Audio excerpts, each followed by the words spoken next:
Clic, clic. Waouh, tu fais hyper bien le clic. Merci. Abonne-toi. Salut Romain, ça va? Bah non, je suis en galère pour mes cadeaux de Noël. Hein. Ah. T'as quoi comme budget? Vraiment pas lourd. Hein. Alors, j'ai peut-être une idée pour toi.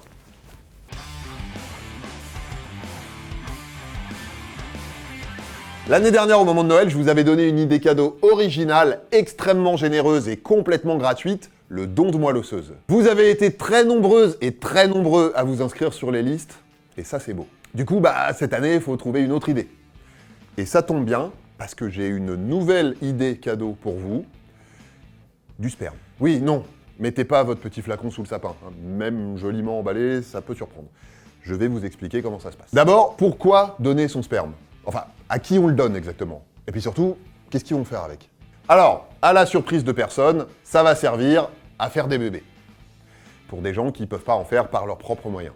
Pour être très clair, la loi prévoit que la procréation médicalement assistée, la fameuse PMA, elle est réservée aux couples hétérosexuels qui ne peuvent pas avoir d'enfants à cause d'un problème de fertilité diagnostiqué par un médecin. Mais la loi de bioéthique qui gère ce genre de questions, elle est en train d'être réétudiée et elle pourrait permettre l'ouverture de la PMA à toutes les femmes, y compris les célibataires et les couples du même sexe. Cette proposition de changement de la loi, elle a été votée par l'Assemblée nationale en première lecture, elle doit encore passer devant le Sénat et elle ne sera pas adoptée avant courant 2020.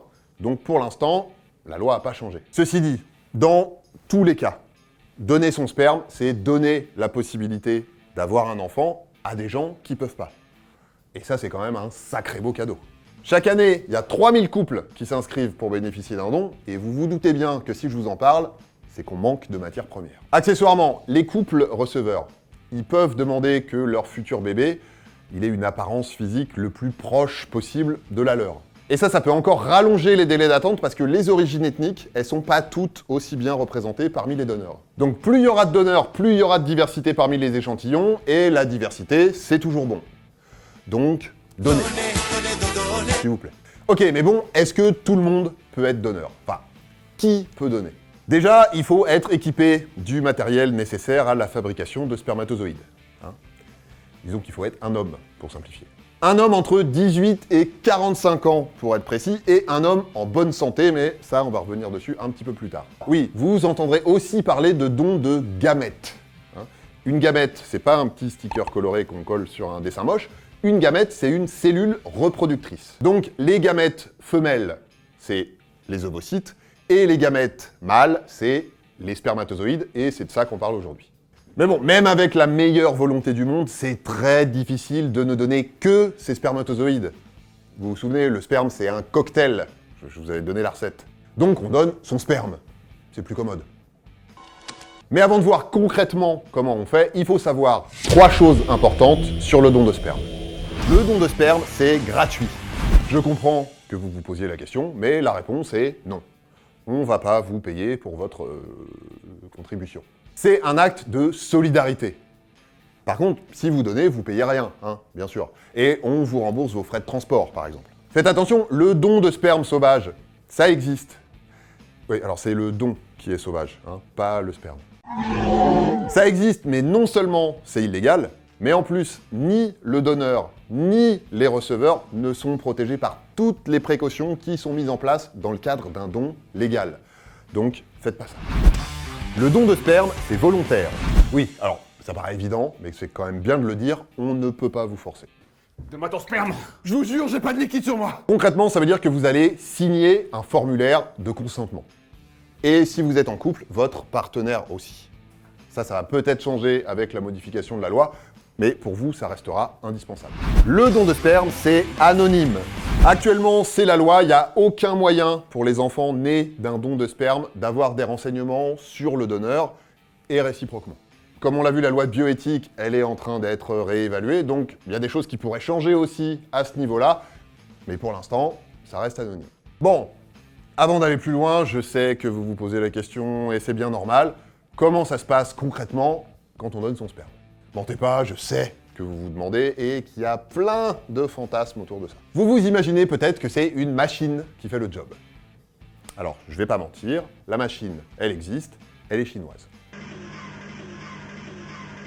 Mais non, on n'utilise pas ça en France.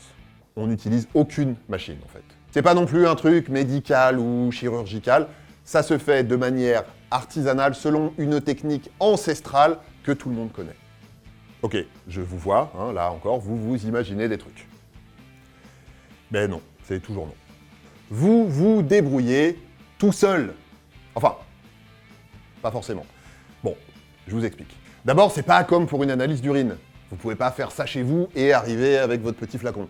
Les spermatozoïdes, c'est des petites bêtes fragiles, donc pour éviter de les abîmer, il faut faire ça au centre. Mais évidemment, vous avez une salle spécialement aménagée pour ça, rien que pour vous, et vous avez tout le temps qu'il faut. Il y a même des revues à votre disposition qui sont susceptibles de vous aider, mais comme tout le monde n'a pas forcément les mêmes goûts, vous pouvez amener les vôtres, pas de souci.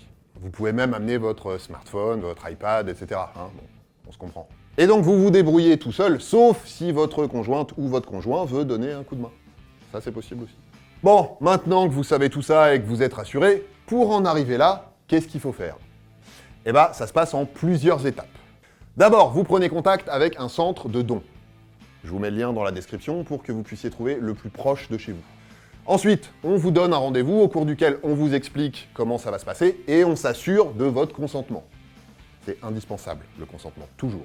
Puis vous avez une consultation avec un médecin qui vérifie votre état de santé et qui fait un petit peu le tour de vos antécédents médicaux avec vous.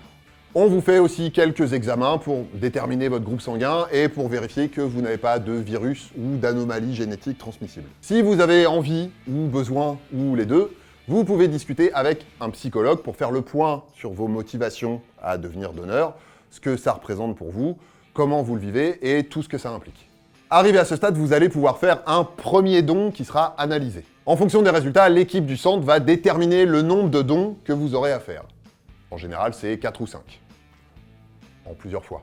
Et pour finir, mais c'est indispensable, 6 mois après le dernier don, on refait quelques examens pour vérifier que vous n'avez pas de virus comme le VIH ou une hépatite. C'est le genre de choses qui peut ne pas se voir dans les premiers examens à cause des délais d'incubation. Et une fois que tout ça est fait, votre sperme est conservé en attendant d'être utilisé.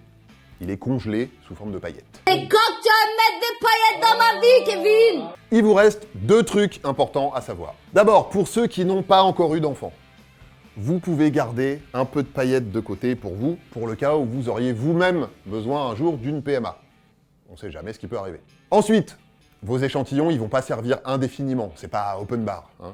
Ils pourront servir que pour donner naissance à 10 enfants maximum, pour éviter les risques de consanguinité quand les enfants seront eux-mêmes en âge de faire des bébés. Ah oui, et alors, pour clarifier un truc, non, vous n'aurez pas de carte de donneur. Si un de vos potes vous en a montré une, c'est qu'il l'a achetée dans une carterie au rayon beauf.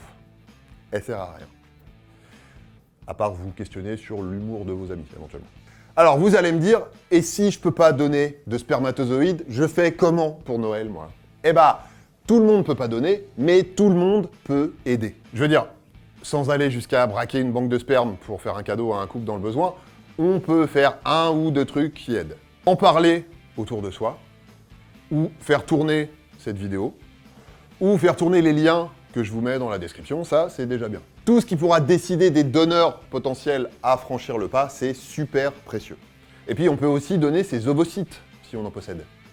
Ça fera peut-être l'objet d'une autre vidéo, mais en attendant, je vous mets tous les liens utiles dans la description, là, juste en dessous. Voilà, DTC, c'est fini pour aujourd'hui. On se retrouve très vite pour de nouvelles vidéos. D'ici là, prenez soin de vous et prenez soin des autres. Mettez-vous bien et surtout, portez-vous bien.